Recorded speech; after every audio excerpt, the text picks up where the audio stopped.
Allah Subhanahu wa taala. Nah, jadi hijab itu ada dua, satu hijab dulmaniyah, yang kedua hijab apa? Nuroniyah. Hijab dulmaniyah kebagi dua, satu dulamil wujud, terpaku atau terhalang dengan keberadaan makhluk. Yang kedua sawagilit tabi'ah, tertipu dengan hukum tabiat, hukum adat. Nah sekarang hijab yang kedua nuroniyah. Nuroniyah itu cahaya, penghalang dari sesuatu yang baik, penghalang dari sesuatu yang baik. Contohnya mana? Orang pinter dari segi keilmuan, pintar masalah ilmu agama, ya. Kan itu sesuatu yang baik. Orang rajin ibadah, baik nggak? Baik. Orang sodakoh, baik. Orang puasa, baik. Orang rajin sholat sunnah, baik. Wiridan, baik. Tapi sesuatu yang baik itu malah menjadikan dirinya jadi lupa kepada Allah. Ketika dia berzikir la ilaha illallah, la ilaha illallah, hatinya lupa ke Allah. Ketika dia diberikan keistimewaan oleh Allah melalui zikirnya, lupa kepada Allah. Ketika dia sholat, lupa kepada Allah, ngaku bahwa dirinya yang punya sholat. Ketika dia sodakoh, lupa bahwa yang memberikan dia anugerah bisa sodakoh adalah Allah. Ketika melakukan segala bentuk kebaikan, lupa kepada Allah, itu namanya hijab nuroniyah. Hijab yang bentuknya bercahaya.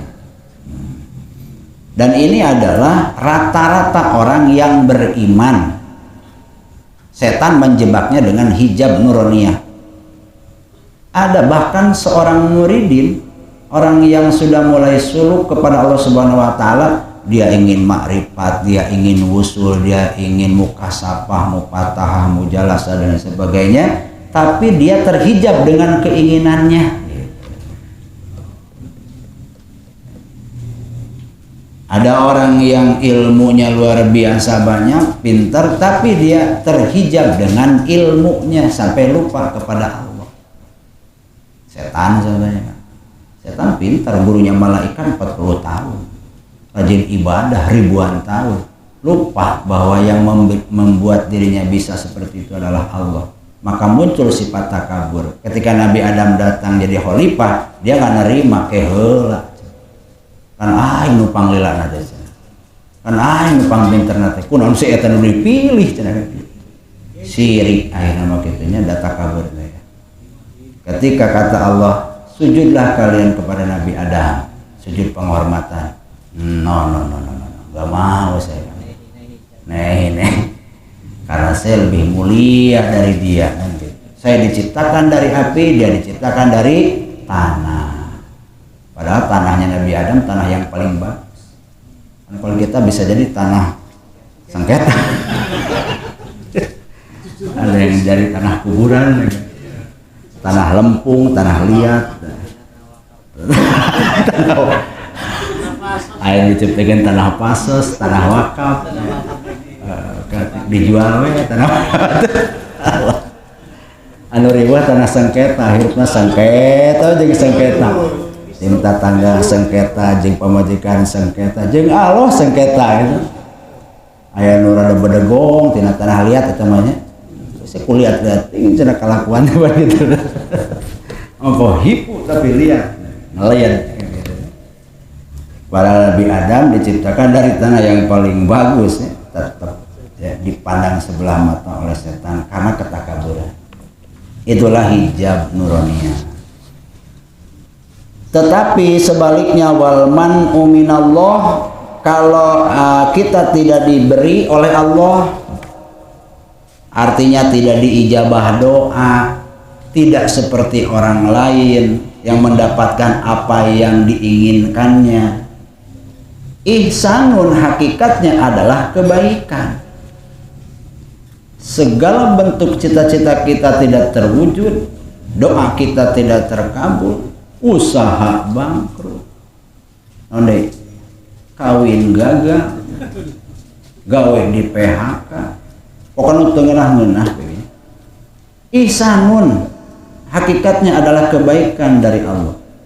Kenapa disebut kebaikan?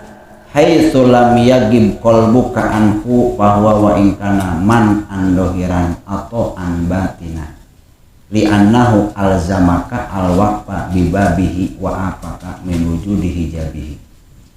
Karena ketika kita diberikan man'u oleh Allah, kita akan terus berada di pintunya Allah. Kalau kita diberikan man'u oleh Allah, akan terus ada di pintunya Allah. Jelema mun keur susah pan kieu wae kalau teh. Ya Allah, aya teh ribut teuing hirup teh. Bere atuh cenah bere kaos batur gitu.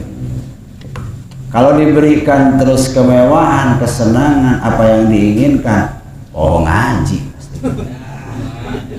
Oh ngaji. Ya, 4 minggu tengah ngaji buat jadi kasih sayang Allah itu ya bentuknya seperti orang tua mendidik kita gitu. Kalau kita belum waktunya diberi, ya Allah nggak bakalan memberi itu karena kita belum siap untuk itu. Kalau kita ingin diberi apa yang kita inginkan, ya persiapkan diri kita layak untuk mendapatkan itu. Mereka para wali pada gampang dihayangan naon gitu ya. Para wali itu bebas, gampang karena mereka sudah jadi kekasihnya Allah. Kadang-kadang selengean, ya kadang-kadang tengarti lah wali mah kan gitu. Kayak sahabat siapa yang sering bercanda Nuaiman ya? Hah? Kayak Kandar bang gitu tuh. Sering bercanda ya. Tapi bukan sahabat ya, bukan sahabat Rasul maksudnya, sahabat Jem ya. Sahabat sejati. Wah, sampai baca pokoknya sampai kapanpun saya akan setuju dengan bahkan kan gitu. Saking bestinya beliau, sampai kapanpun saya akan setuju dengan bahkan. Itu kalau sudah cinta begitu, kalau udah cinta, bucin buta cinta. Nuaiman kan sahabat Rasul kan. Ya kadang-kadang kalau kita menjelaskan Nuaiman ini, kita harus paham posisinya beliau. Posisi beliau itu nggak kayak kita. Kan sering bercandanya luar biasa parah kan gitu. Kayak bawa makanan, gitu kan, kambing guling dibawa ke Rasul kan, dimakan bareng, pokok habis. Kata Nuaiman, bayar ya Muhammad lah emang can dibayar can dibayar kumaha sih cenah bayar can dibayar kirain teh anjeun teh sedekah cenah ka urang menya nu miskin sedekah kana beunghar tuh ya Rasul gitu nah ulah diturutan ka kiai mah nya gitu nya moal sate tiba umar ka dieu 2 piring dah bok bayar cenah kiai waduh bayar can sanggup pas itu kan jeung orang lain makom Nuaiman. Nuaiman kan ketika berdagang dengan Abu Bakar Siddiq. Jadi ke daerah Sam berdagang, Abu Bakar membawa pelayan lah.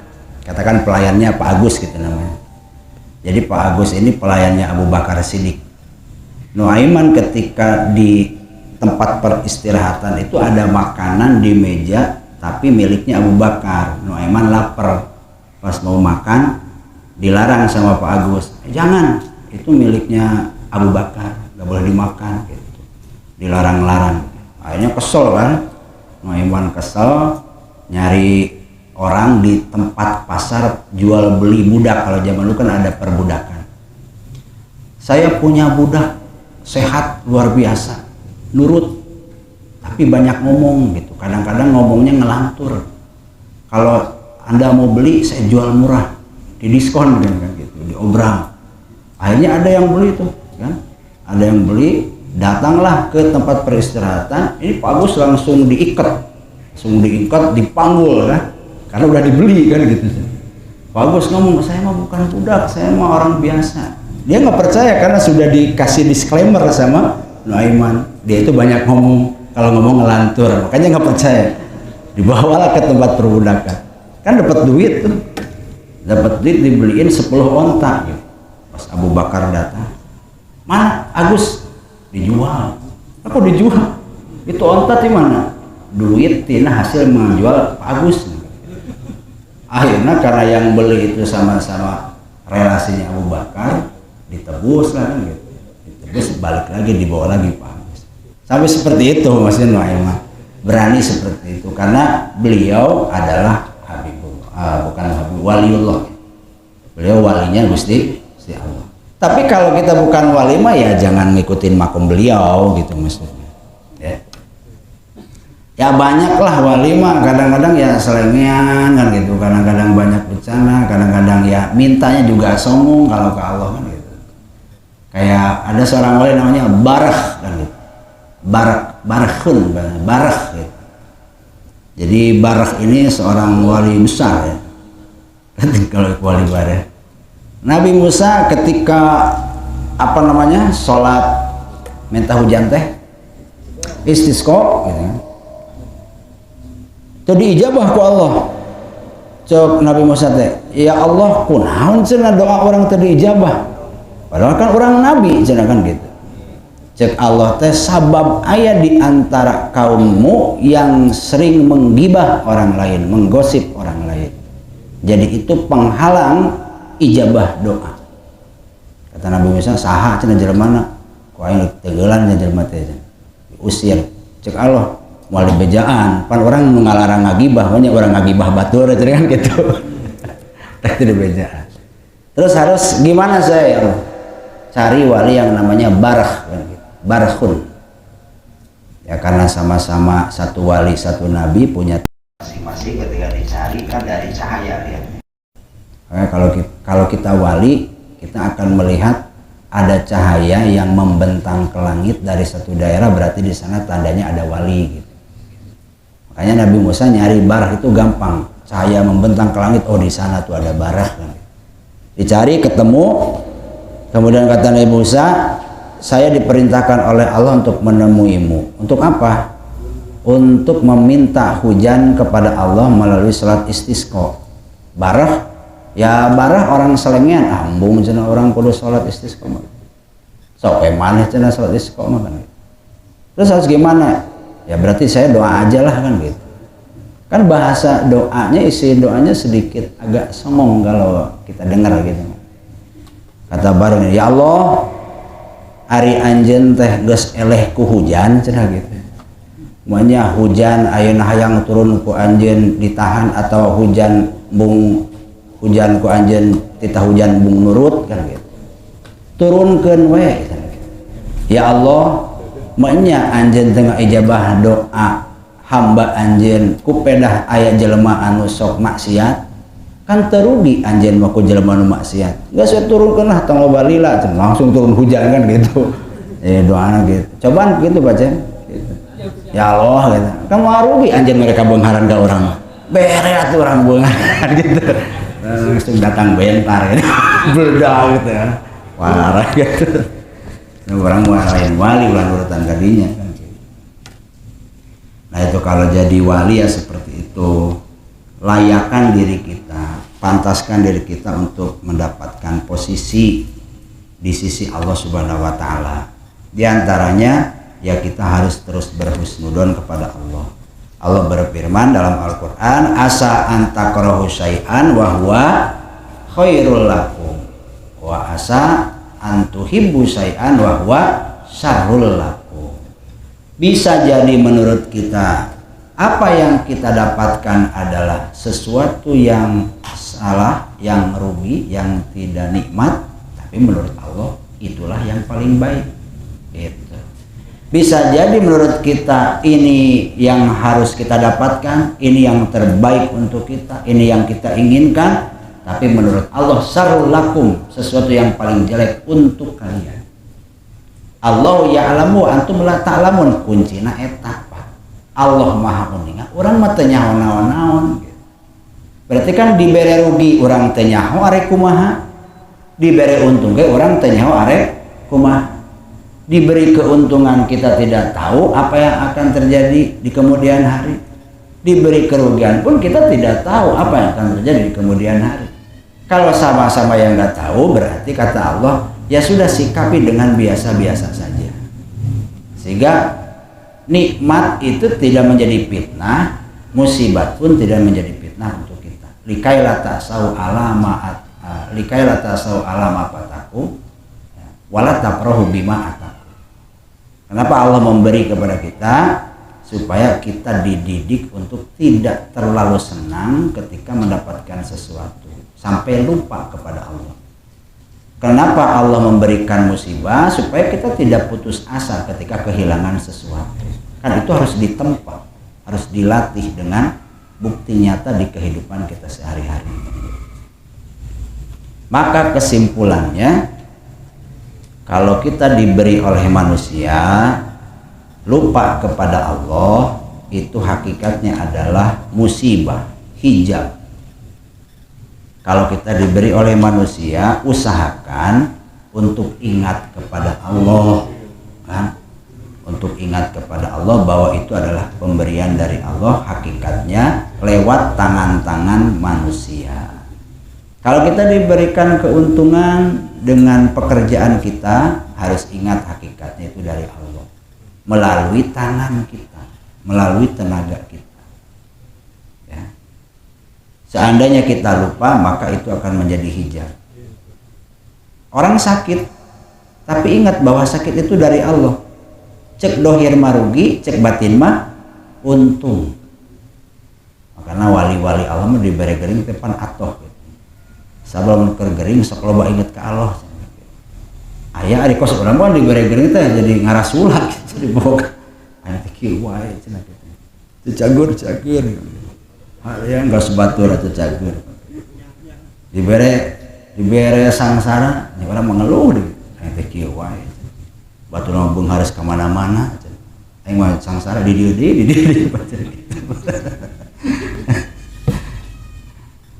kan.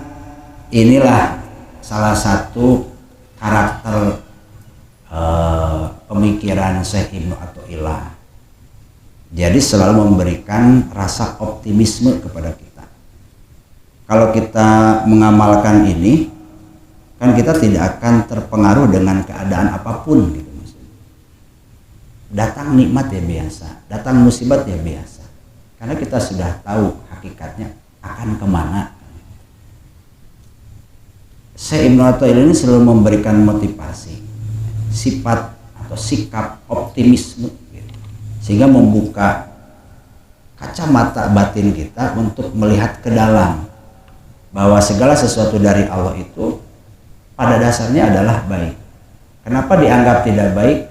Allahu ya'lamu, Allahu a'lamu wa antum la ta'lamun. Karena kita tidak tahu. Ketidaktahuan ini kan harus kita kikis sedikit demi sedikit. Di antaranya melalui pengajian. Nah, pengetahuan yang kita tahu dari pengajian ini hanya sebatas ilmu, belum menjadi keyakinan kalau belum diamalkan dalam kehidupan sehari-hari. Maka ada istilah ngaji mangaji cenah anger we sabar mah hese gitu.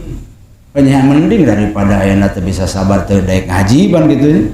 Kan ada daek ngaji mah setidaknya disabar sabar. Itu kan latihan, disabar itu latihan, ujung-ujungnya bisa sabar kan begitu.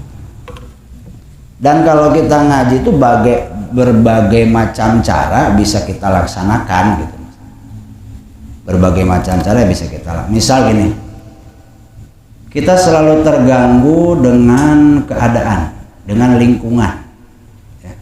Kita sering sekali sakit hati dengan ulah manusia, omongan manusia kan. Padahal kalau iman kita kuat kan tidak akan terganggu, karena kita yakin dia dolim, dia baik, hakikatnya kan dari Allah, maka menuju kebaikan semuanya.